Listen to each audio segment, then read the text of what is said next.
And we have to talk about the poll, as we always do, because we're very fond of Polish people on this channel. So 4 days ago, in the poll, I asked, do you like cash shops?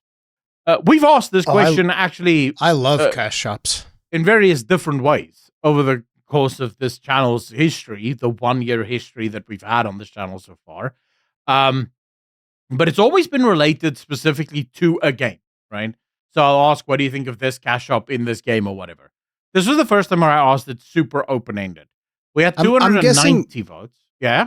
I'm guessing this is following up on the topic that we talked about, Yves Guillemot saying players love our cash shop. They fucking love it, dude. You're all wrong. You don't understand. They love engaging with our content. Well, yes, right? We have 2% of people that said yes to that question. I'm hoping that that's just trolling.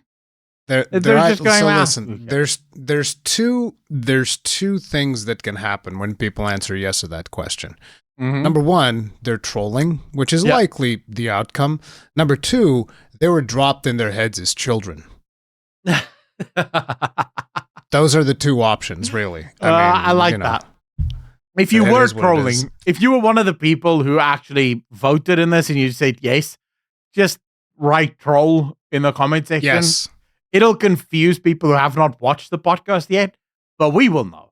Like, you and I will know what just happened here. Then, we'll know. As you would expect, 76% of people said no, they don't like cash shops, which makes sense, right? Yes. If they're, just to make this super clear to people who might not understand, if games removed the cash shop, then all of the stuff that's in the cash shop would just be in the game. That's legitimately how it works. You would just get it organically. Yeah, they would just give it to you because they would want you to buy the game and then get as much goodies as you can potentially get for the game. Then 19% of you said in some games, yes. Now, that's the group that I sort of want to talk about just for a couple of minutes. I don't understand why. If you're one of the people that voted in some games, yes, could you please tell us what exactly is it about cash shops in some games that makes you go, I don't mind it in this game? I've seen it in my comment section from time to time, and every time it brings a tear to my eye because, like, oh man, I feel so bad for you. It's usually the people that go, I love the quality of life. Mm-hmm. It's not paid to win. It's paid to progress a little bit faster. Mm-hmm. I don't have time to play video games, so I appreciate the fact that they're charging me for the privilege of actually playing it faster. Yeah. And sometimes I wonder if those people realize, that if they didn't have the cash shop, the game would just be better for everyone, as opposed to only the people that can afford to pay. Unless you like being a part of this classist system wherein the people who have more money get more benefits in a video game, just like real life, I've always looked at video games as one of the great equalizers, but I guess not everybody sees it that way. Yeah, I mean, I don't mind, right? If you're rich, by all means, in my opinion, the perks you get when you're rich is you get to buy more games.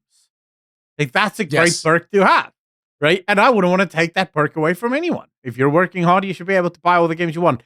But when we step into the world of that game, you're not rich. You're just the same as me, right? When I'm currently replaying Baldur's Gate 3, when I play my TAV and you play your TAV, my TAV is only as powerful as I make it. I cannot spend outside money in order to make my TAV more powerful because that would break the fourth wall. And that's my problem specifically. Now, where I think a lot of people do land on cash shops and why some people might actually vote in some games, it's fine.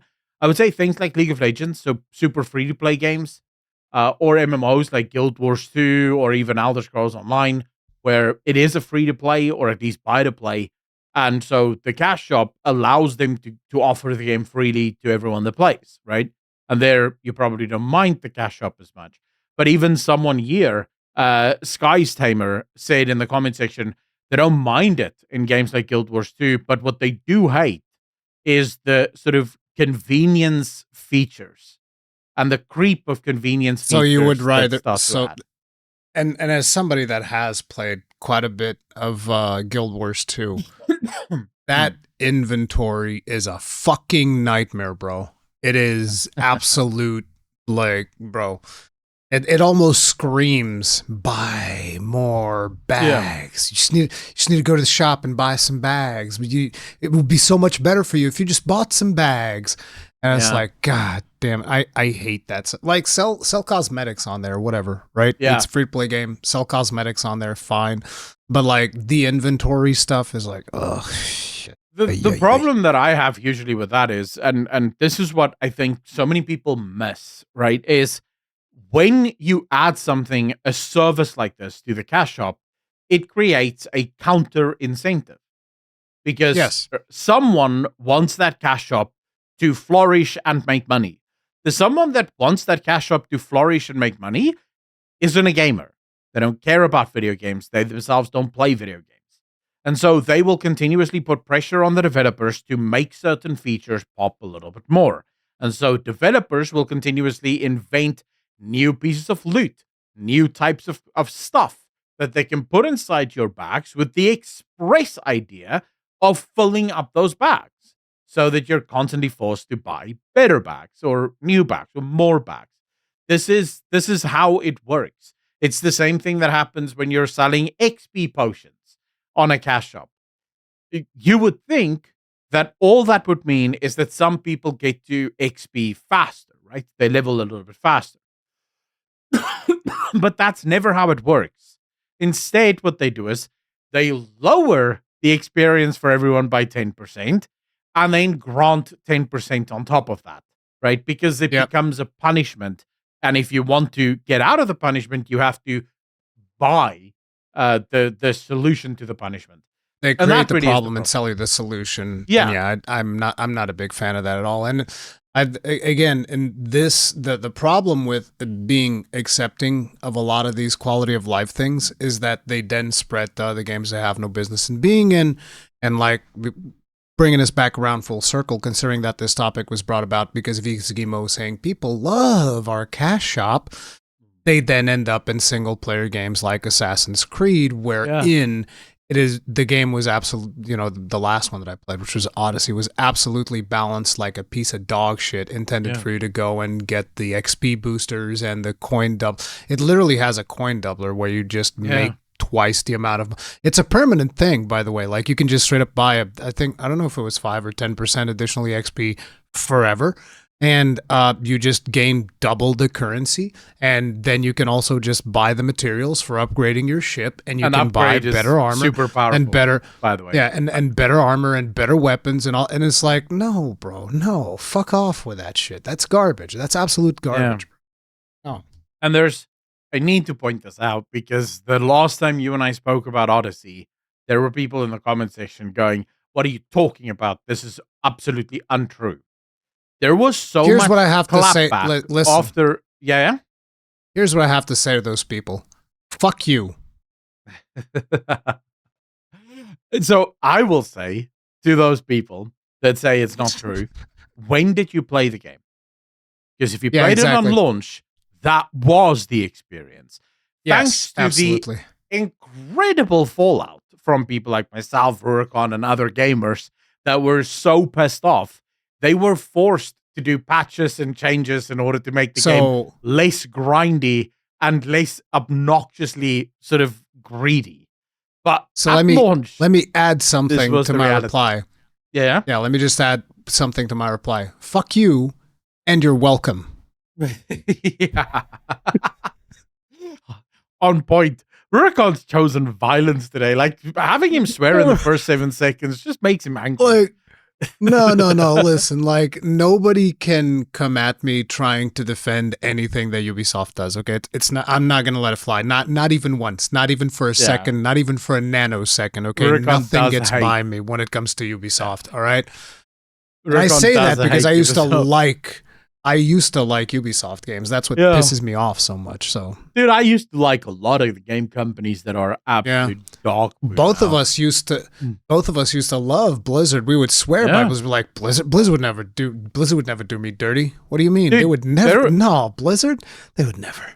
There was a time where it was EA that was just complete scumbag, right? But that's been for a long time. And then Ubisoft was sort of teetering on becoming scumbag. They were still sort of hit and miss on their scumbaggery. Yeah.